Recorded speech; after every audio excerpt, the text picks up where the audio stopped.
2 months behind in rent. The owner was getting on me. They weren't letting anything slide. And I never forget this. I was in the back of my studio crying, y'all.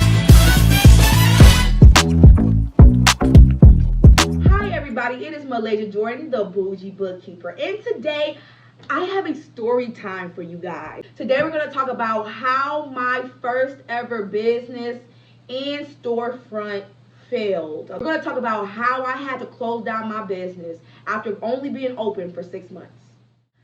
Okay, you guys, let's get into it. So I am 27. So about 6 years ago, when I was 21 years old, I decided that I wanted to leave my full-time job. I was working at a factory. I hated it. I barely seen my son. I barely seen my child. But I always knew that entrepreneurship was my calling. It was what I wanted to do. So I decided to take that leap, and I left my job and I went and got certified in Zumba. One of my passions still to this day is dance. I love dance. I coach dance for a local community center.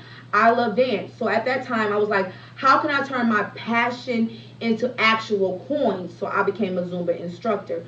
From there, my hometown, they had a competition called the Fish Tank. So it's kind of similar to the Shark Tank, which is an entrepreneurial competition where you bring in your pitch, you pitch your company ideas, and then investors invest into your business idea. So we had something called the Fish Tank. So I went ahead and I applied, and I got chosen as one of the 5 finalists.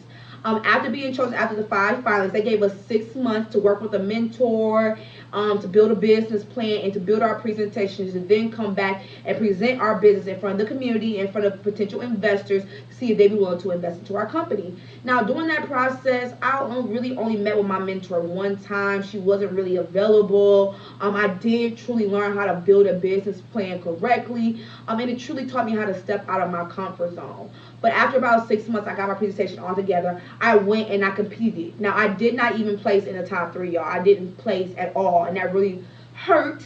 But it's reality, you know. It's just what it is. So after that competition, I decided to start putting money into savings. I saved for about a year, and then I decided to open my own dance studio. It was called JGA Dance. I had named it after my son and his initials. So starting off, one of my first mistakes is using all my savings, right? I used all my savings to invest in this business. And a lot of times people will tell you, hey, you know, take the risk, take the opportunity. Of course, take the risk, take the opportunity, but make sure that it is a calculated risk and a calculated opportunity. Do not drain yourself. If you know that opening this business is going to put you and your family in a financial deficit or a financial hole, then definitely wait until you're in a better position, or get you a full-time job and do the business at the same time. But wait until you're in a financial position where it doesn't completely sink you out or put you in financial debt.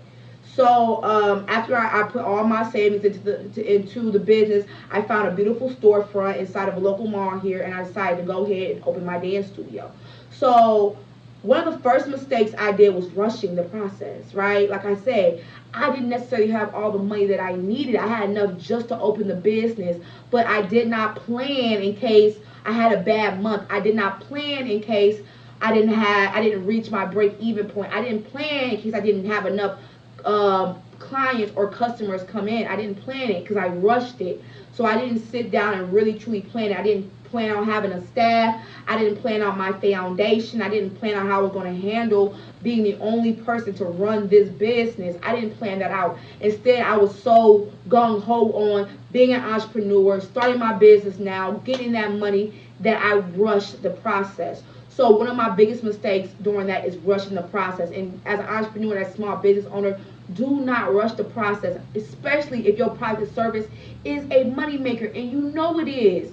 Sit down and build your foundation. Make sure you understand everything that you need to know before you hop right into it, okay? So after I opened my business, I started to, go out to the community, this, that, and the other. I did have a few people coming into my studio, but I did not have enough coming in to be able to really sustain and make enough money and to break even. Now, another mistake that I made was people were started writing me checks, but what happens when they're writing in your business name and you don't have a business account, right? So right there, I had like all these checks written out to my business, but I couldn't do anything with it because I did not have a business account set up. I didn't go to my local county clerk, and I didn't even register my business as a sole proprietor. So I had to wait 4 weeks.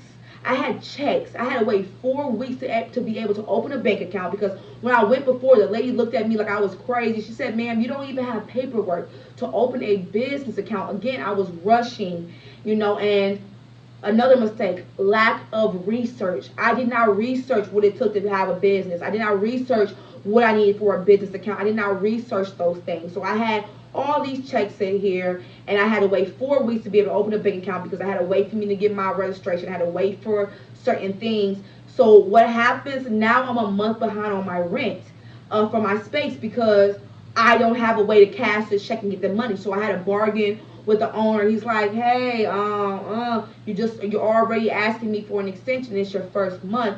We're not sure about this, but we're going ahead and grant you." So the favor of God did follow me, and I was able to get an extension on my rent. But because of my lack of research, my lack of understanding that I need to register my business with the state, I need to register my business with the IRS, I need the EIN, I need to register my business with the Revenue Service.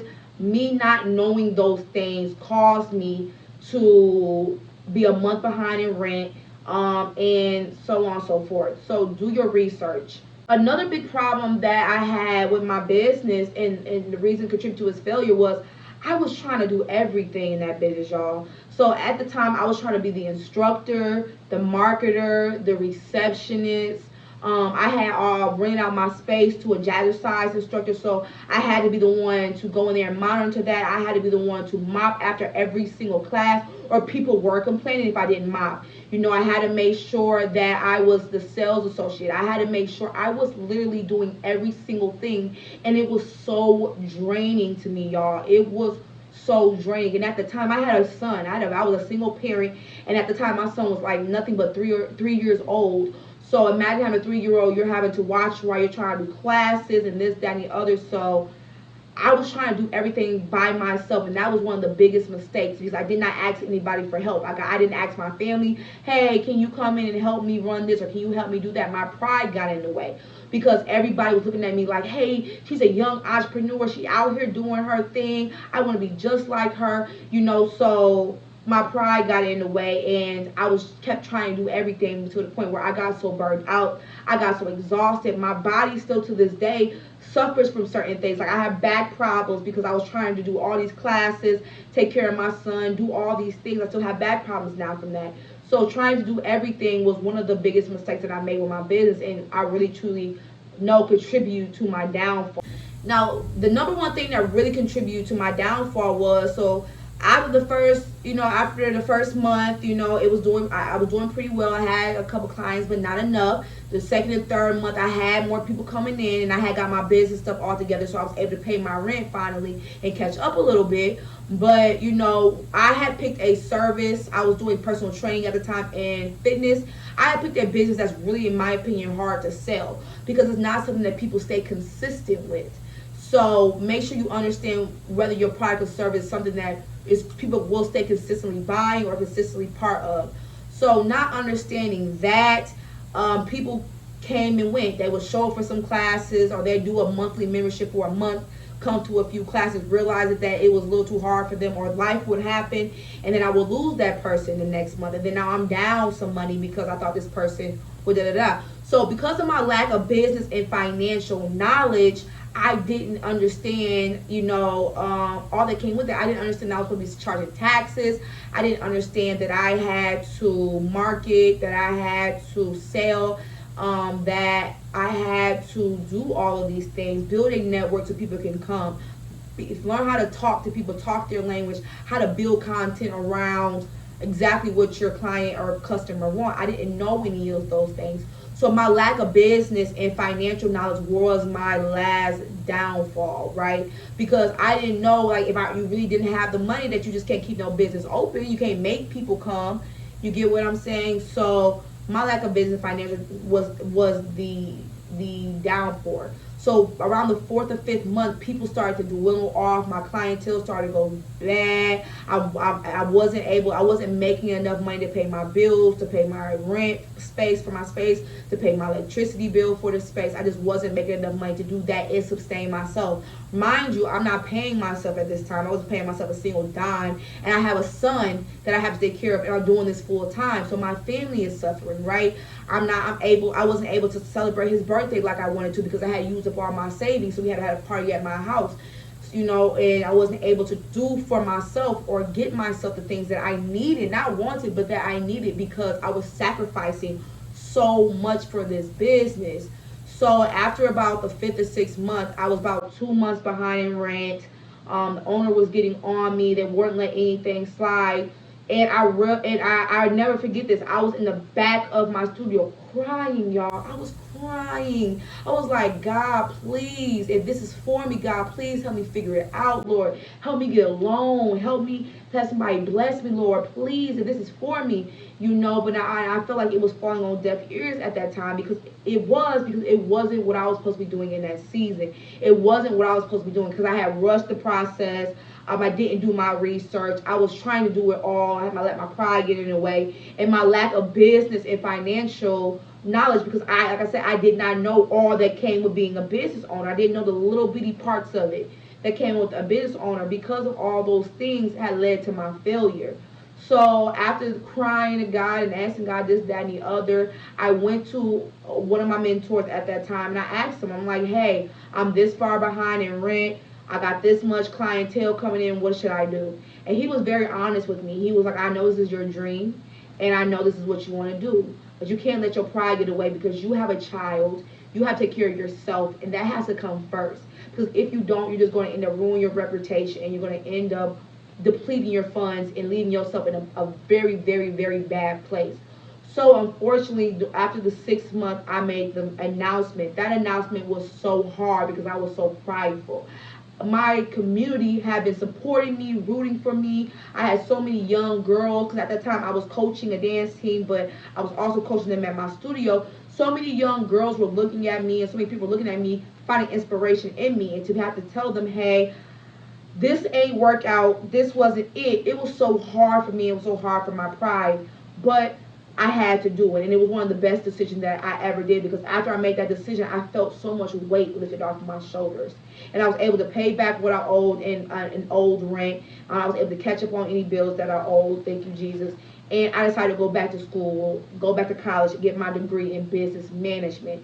That way I knew how to actually manage a business because I wasn't going to give up on my dream. That's one thing that I didn't do. I thought my dream was a dance studio, but it was actually to be an entrepreneur, a small business owner. And to this day, I have yet to give up on that.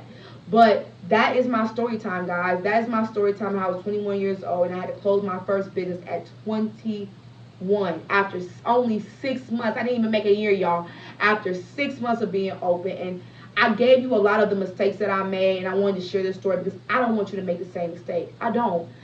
Entrepreneurship and small business owner is so glamorized nowadays, but I'm telling you, it's so hard, and not everybody is cut for this, and not everybody will tell you that, but I'm going to tell you, not everybody is cut for this. It is a lot of little pieces and a lot of mental things that you have to worry about, as well as in the physical you have to worry about when it comes to opening your own business. So this is Malaysia Jordan, the Boujee Bookkeeper, and this is my story time of how my first business failed when I was 21 years old and after only 6 months. Please like, comment, and subscribe if you like these videos, and I will see you guys in my next one. Bye.